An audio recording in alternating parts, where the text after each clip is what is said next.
Okay guys, selamat pagi. Setelah sekian lama tak mancing pagi, selalu kita mancing petang je kan. Hari ni tiba-tiba teringin nak mancing pagi, nak tengok spot macam mana kalau pagi. Okay, so hari ni kita pergi pagi lah. Tengok macam mana.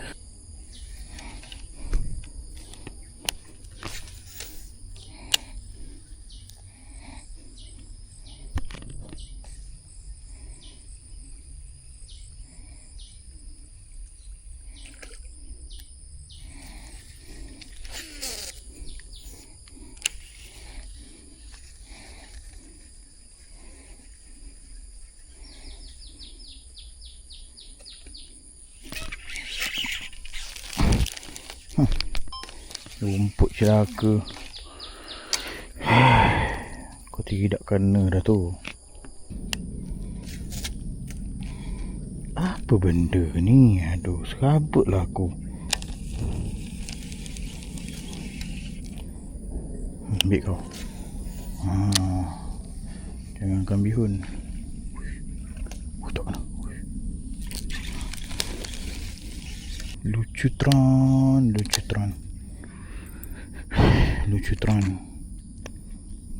Tak kena cantik. Safrot ni tak best lah. Safrot biasa lah. Gini kalau pakai ini tak tahulah apa, tapi memang kena saja.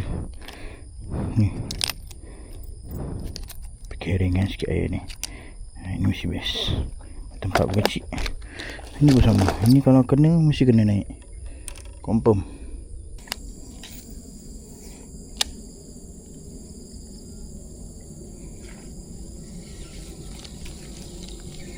Tidak kena. Mesti kena.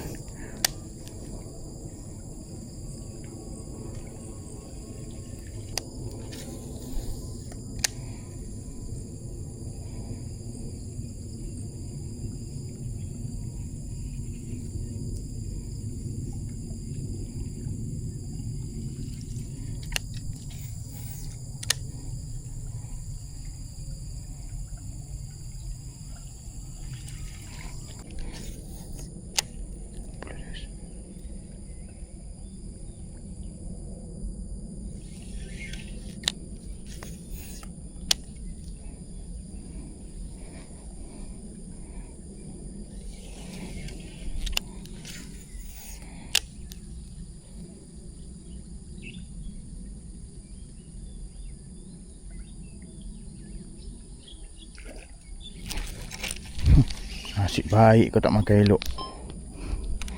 Kalau tidak, terbang kau. Haruan curut.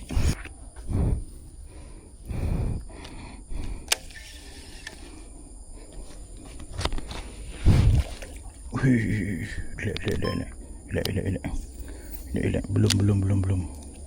Oh, nak mancing kau. Elak.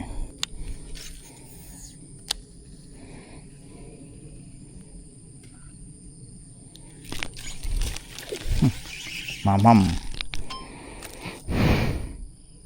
Naik. Terbang. Terima kasih. Tak gumpau. Bye. Dah, bye. Curutron. Aku dah kata dah mesti terbang punya.